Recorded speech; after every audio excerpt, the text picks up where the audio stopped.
Bismillahirrahmanirrahim. Assalamualaikum warahmatullahi wabarakatuh. Salam sejahtera, Om Swastiastu, Namo Buddhaya. Alhamdulillah, wassalatu wassalamu ala Rasulillah, Sayyidina wa Maulana Muhammadin sallallahu alaihi wasallam ibni Abdillah wa ala alihi wa sahbihi wa mawalah, amma ba'd. Yang saya hormati semua pecinta channel YouTube Majelis Ilmu Asror Karomah dimanapun Anda berada.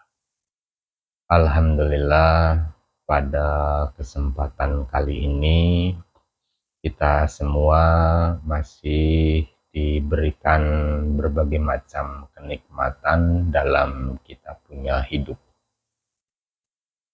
Sehingga sebab nikmat-nikmat itulah kita semua masih bisa mengikuti kajian secara online untuk lebih memahami tentang apa itu hakikat dari hidup itu sendiri. Setelah sekian lama kita tidak membuat rekaman video lagi karena faktor kesibukan dan lain sebagainya. Alhamdulillah, pada kesempatan yang berbahagia ini kita semuanya masih diberikan kekuatan, masih diberikan kemampuan, sehingga kita semua masih dapat terus untuk mengikuti kajian demi kajian agar lebih tersempurnakan lagi kita punya hidup dalam ini dunia. Pada kesempatan kali ini saya hanya berusaha untuk menjawab beberapa pertanyaan dari para subscriber. Cuman dari sekian banyak pertanyaan saya sortir mana nih yang sekiranya lebih tepat untuk saya jawab lebih dulu. Akhirnya di situ ketemu salah satu pertanyaan yang menurut saya itu lumayan bagus dan sangat bagus pertanyaannya, karena minta dijelaskan tentang apa itu manunggaling kaulo Gusti. Apakah konsep manunggaling kaulo Gusti itu bukan konsep yang sesat? Pertanyaannya. Dan apakah semua orang Islam, semua manusia yang hidup itu harus menerapkan konsep itu? Intinya pertanyaannya itu seputar perihal tentang konsep manunggaling kaulo Gusti. Baik, sebelum saya jelaskan lebih jauh apa itu manunggaling kaulo Gusti, saya berharap ini kita semuanya bareng-bareng memahami bahwasannya manunggaling kaulo Gusti versi saya itu hanya sebuah metode untuk pengendalian diri sendiri supaya lebih akurat, metode pengendalian hawa nafsu supaya dalam kehidupan ini kita semuanya diberikan kekuatan, punya kekuatan untuk mengendalikan hawa nafsu kita sendiri. Lah, terciptalah metode manunggaling kaulo Gusti. Apa itu manunggaling kaulo Gusti? Ini saya akan berusaha menjelaskan metode manunggaling kaulo Gusti dari sudut pandang yang berbeda, seperti penjelasan-penjelasan yang sudah beredar di luaran sana. Sekalipun banyak pemahaman yang menyikapi tentang manunggaling Kaulo Gusti itu adalah metode penyatuan dengan Tuhan. Lah, buat saya, manunggaling Kaulo Gusti itu tidak ke sana arahnya. Jadi saya akan berusaha menjelaskan konsep atau metode dari manunggaling Kaulo Gusti itu seringan mungkin supaya mudah untuk dipahami dan yang paling terpenting supaya tidak kesulitan untuk dijalani nantinya. Apa itu manunggaling Kaulo Gusti? Manunggal itu berarti penyatuan. Betul-betul menyatu, seperti manunggalnya jiwa dan raga. Itu manunggal, betul-betul menyatu. Seperti manunggalnya manis dengan gula. Seperti manunggalnya asin dengan garam. Pedas dengan cabai dan lain sebagainya. Lah, itu contoh gampang dari kemanunggalan. Inti daripada manunggal itu adalah menyatu. Menyatu di sini bukan berdampingan. Saya bersebelahan, umpamanya duduk bersebelahan dengan seseorang. Sekalipun menempel, tetapi itu bukan manunggal. Karena manunggal itu betul-betul menyatu. Sudah tidak bisa dibedakan mana saya, mana dia. Lah, itu kemanunggalan yang sempurna. Manunggal itu intinya adalah penyatuan. Manunggaling Kaulo Gusti. Lah, apa yang dimaksud Kaulo? Kaulo di sini, kalau saya mengartikan Kaulo itu gambaran atau sebutan untuk hawa nafsu kita sendiri. Kaulo itu adalah sebutan untuk sedulur papat kita sendiri. Kaulo itu adalah sebutan untuk 4 anasir yang ada di dalam diri. Sedangkan Gusti di sini kita jangan mengartikan, jangan mendefinisikan sebagai Tuhan. Karena apa itu yang dimaksud dengan Gusti itu sudah pernah saya bahas dalam kuliah keramaan di part sebelumnya.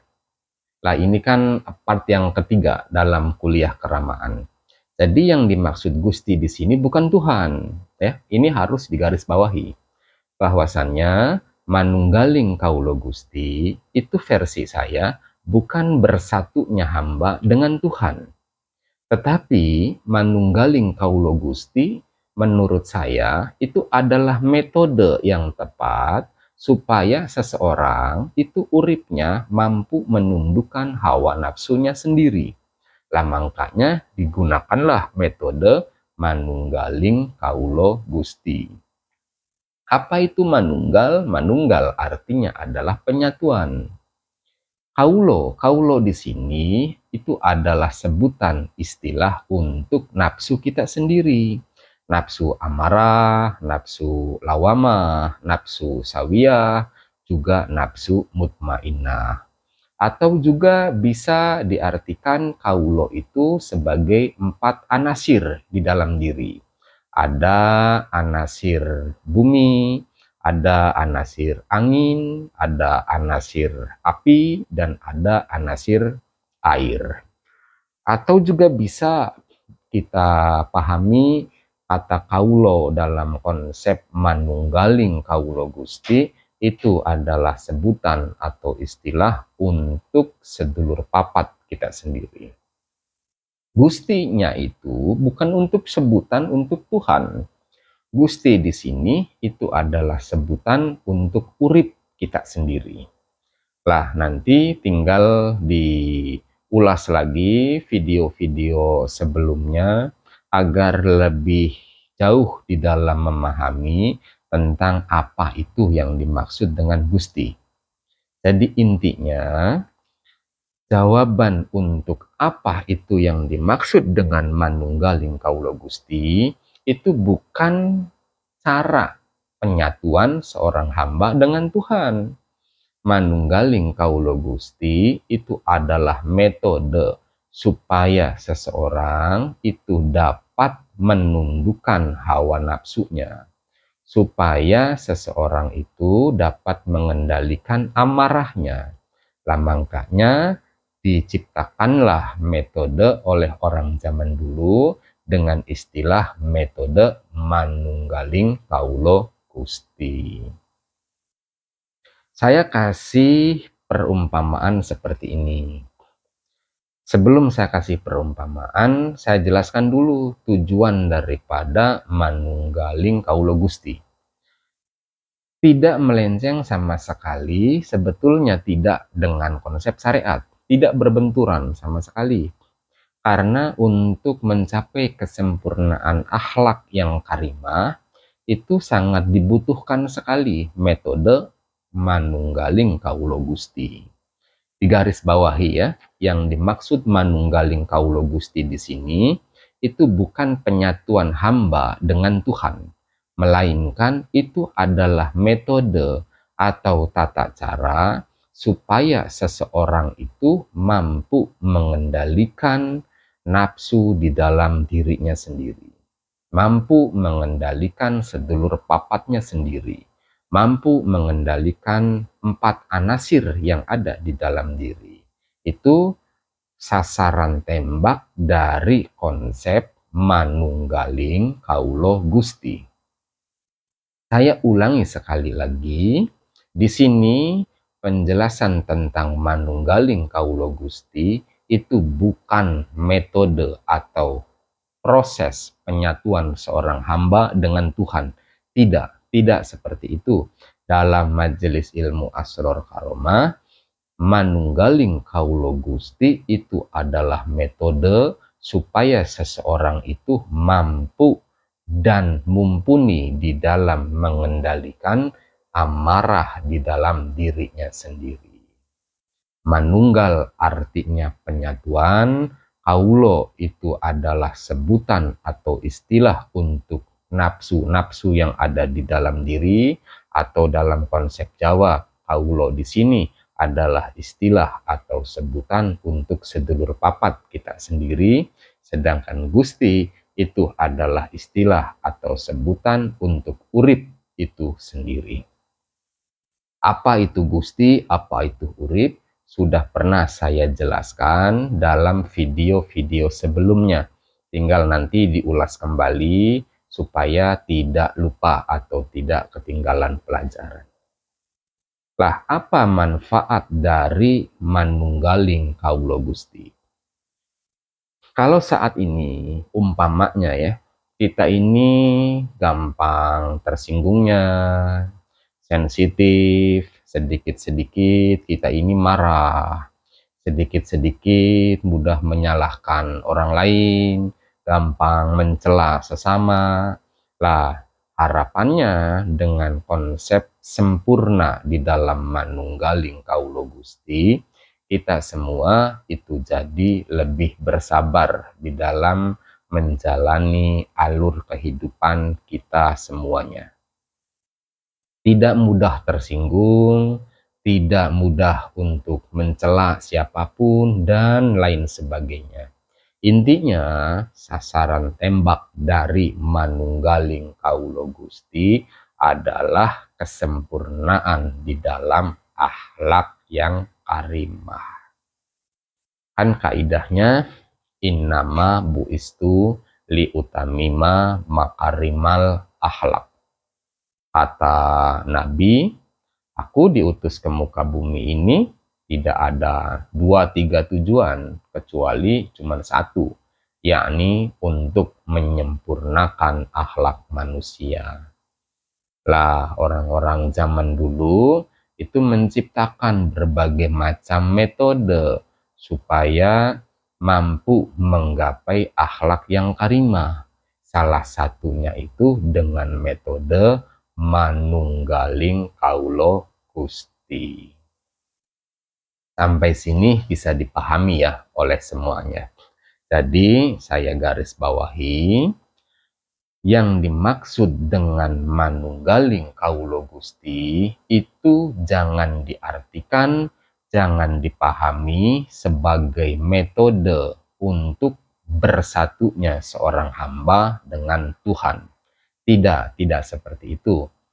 Bahkan saya lebih menggarisbawahi bahwasanya manunggaling kaulo Gusti adalah metode yang tepat untuk pengendalian hawa nafsu kita sendiri, dengan satu harapan supaya kita semuanya mampu menggapai akhlak yang karimah di dunia ini. Dan yang lebih jauhnya lagi, supaya sempurna di dalam innalillahi wa inna ilaihi rojiun di akhirat nanti. Karena orang-orang yang sempurna di dalam innalillahi wa inna ilaihi rojiun itu adalah orang-orang yang sempurna di dalam akhlaknya. Dan orang yang sempurna di dalam akhlak, sempurna di dalam menggapai makom akhlak yang karimah, itu adalah orang-orang yang berhasil di dalam memanunggalkan dirinya, dalam artian berhasil dalam menerapkan konsep manunggaling kaulo Gusti. Saya kasih analogi seperti ini, saya kasih contoh seperti ini untuk memudahkan pemahaman aja. Raga ini saya umpamakan sebagai sebuah kereta kencana.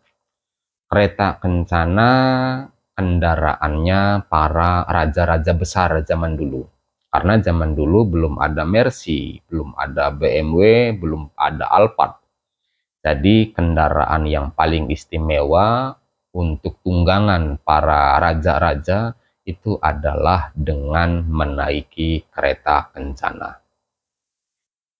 Raga ini saya analogikan sebagai kereta kencana itu.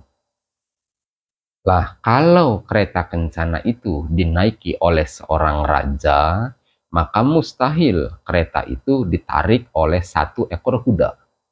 Setidak-tidaknya itu 4 ekor kuda untuk menarik kereta kencana yang ditunggangi oleh seorang raja yang sangat agung di dalamnya. Lah, kita bayangkan seperti ini. Umpamanya ya, diri ini sebagai kusirnya. Kusir dalam artian seseorang yang diberikan kuasa untuk mengarahkan laju kereta kencana itu supaya stabil dan sampai tujuan dengan selamat. Tetapi kuncinya, seorang kusir itu harus mampu mengendalikan 4 kuda yang menarik sebagai tenaga supaya kereta kencana itu bisa berjalan sampai kepada tujuan inti. Lah, logikanya begini. Mengendalikan satu kuda saja itu sulitnya minta ampun. Apalagi kalau kita disuruh mengendalikan 4 ekor kuda. Coba kita bayangkan, kalau 4 ekor kuda itu arah lajunya, arah larinya tidak stabil. Satu larinya ke arah barat umpamanya. Lah, kereta satu laginya itu larinya ke arah timur. Lah, satu kereta laginya lari ke arah utara dan satu kereta laginya lari ke arah selatan. Jadi saling bertolak belakang. Maka bisa kita bayangkan seperti apa keadaan kereta kencana itu. Akan hancur berkeping-keping. Lah, disinilah yang dimaksud dengan metode manunggaling kaulo Gusti. Kuda 4 tadi, kuda yang saya analogikan tadi yang jumlahnya 4, itu sebagai gambaran nafsu kita sendiri. Kalau kita tidak mampu mengendalikan 4 kuda ini, maka bisa dibayangkan seperti apa keadaan diri ini dalam kehidupannya. Kalau seorang kusir yang dipercaya oleh seorang raja untuk membawa sebuah kereta kencana yang dikendarai, yang ditarik oleh 4 tenaga kuda, namun kusir itu tidak mampu mengendalikan 4 kuda itu, maka bisa dibayangkan seperti apa keadaan dari kereta kencana itu. Sampai sini bisa dipahami ya. Itulah gambaran atau contoh gampang dalam memahami konsep atau metode dari manunggaling Kaulo Gusti. Kemana arah kereta kencana ini? Itu kepada suatu istana yang sangat megah, suatu singgasana yang sangat besar, tempat yang sangat mewah, penuh dengan keindahan, dan penuh dengan kenyamanan juga ketentraman. Tetapi syaratnya, ini harus sampai. Kereta kencana ini harus sampai ke dalam istana itu. Nah, sedangkan perjalanannya jauh. Lah, satu-satunya cara untuk bisa sampai itu dengan mengendalikan 4 kuda tadi. 4 kuda itu gambaran dari 4 nafsu yang ada di dalam diri. 4 kuda yang saya analogikan tadi itu adalah istilah atau gambaran untuk sedulur papat kita sendiri.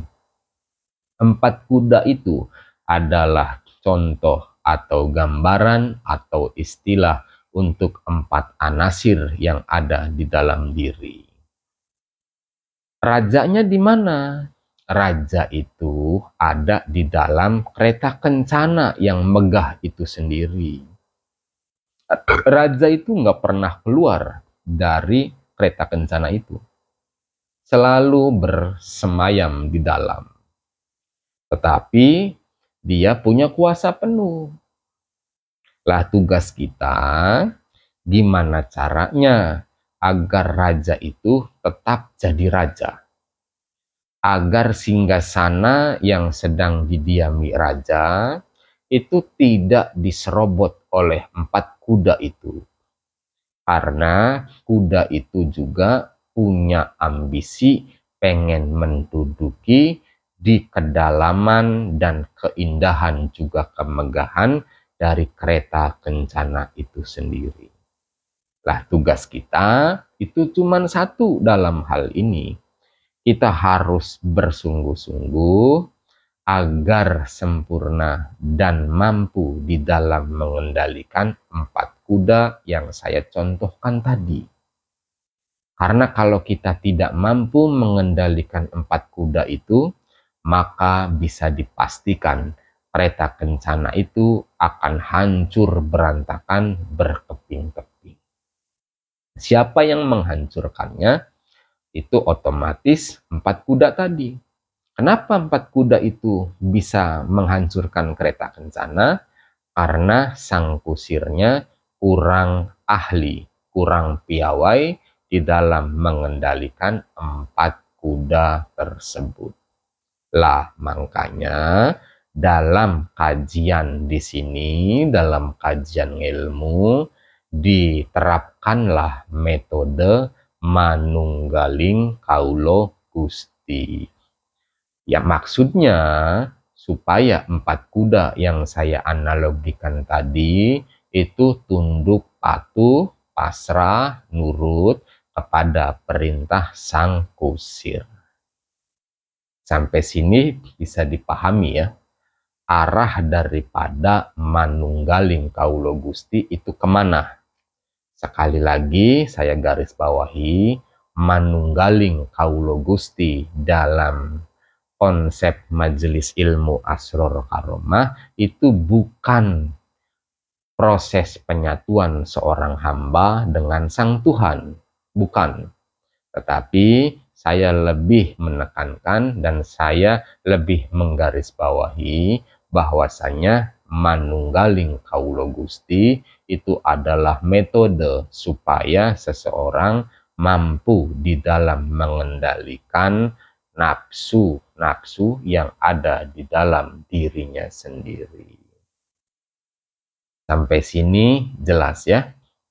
Lah, terus bagaimana caranya supaya kita bisa menerapkan konsep manunggaling kawula Gusti itu dengan baik dan benar? Dengan harapan supaya sang raja itu semakin mencintai dan mengasihi diri kita semuanya. Lah, dalam hal ini saya tidak bisa membahas dalam media ini karena itu sifatnya sangat khusus. Jadi seperti apa metodenya, seperti apa tata caranya supaya seseorang itu bisa menerapkan konsep manunggaling kawula Gusti, itu hanya akan dibahas secara khusus, bukan dijelaskan lewat media-media apapun. Itu untuk pembahasan di Majelis Ilmu Asror Karomah. Terlepas di tempat lain, ibaratnya ada yang berani mengekspos hal-hal seperti itu, ya monggo-monggo aja. Dia, saya ya saya. Tetapi kalau di tempat saya, di Majelis Ilmu Asror Karomah, sesuatu yang sifatnya khusus dan rahasia itu akan tetap dikhususkan dan akan tetap dirahasiakan. Bukan berarti disembunyikan, tetap disampaikan, tetapi tidak secara vulgar lewat media-media sosial seperti ini. Ini hanya sebatas untuk memberikan penjelasan dasar perihal kekeliruan-kekeliruan banyak orang di dalam menyikapi apa itu manunggaling kawula Gusti. Intinya, manunggaling kawula Gusti adalah metode supaya seseorang itu mampu untuk mengendalikan hawa nafsunya sendiri dengan harapan tercipta akhlak yang karimah. Karena hanya orang-orang yang berakhlakul karimah yang akan sempurna di dalam inna lillahi wa inna ilaihi roji'un. Mungkin untuk penjelasan pada kesempatan kali ini saya cukupkan sekian sebagai ibaratnya tambahan kuliah online, kuliah keramaan di part yang ketiga. Ini mengulas dan membahas definisi tentang apa itu manunggaling kawula Gusti. Sekalipun singkat, mudah-mudahan dapat dipahami oleh semuanya, sekalipun disampaikan dengan cara yang sangat sederhana, mudah-mudahan mampu mencerahkan kekeliruan-kekeliruan yang selama ini dipahami oleh banyak orang. Jadi intinya, manunggaling kawula Gusti itu bukanlah metode yang salah, apalagi dianggap sebagai suatu kesesatan, tidak. Karena metode manunggaling kawula Gusti menurut saya adalah metode yang tepat untuk seseorang dapat mengendalikan hawa nafsunya sendiri, supaya tercipta akhlak yang karimah, supaya kelak bisa sempurna di dalam inna lillahi wa inna ilaihi roji'un. Tetapi dalam prakteknya tetap harus ada bimbingan, juga pengarahan dari guru-guru yang mumpuni.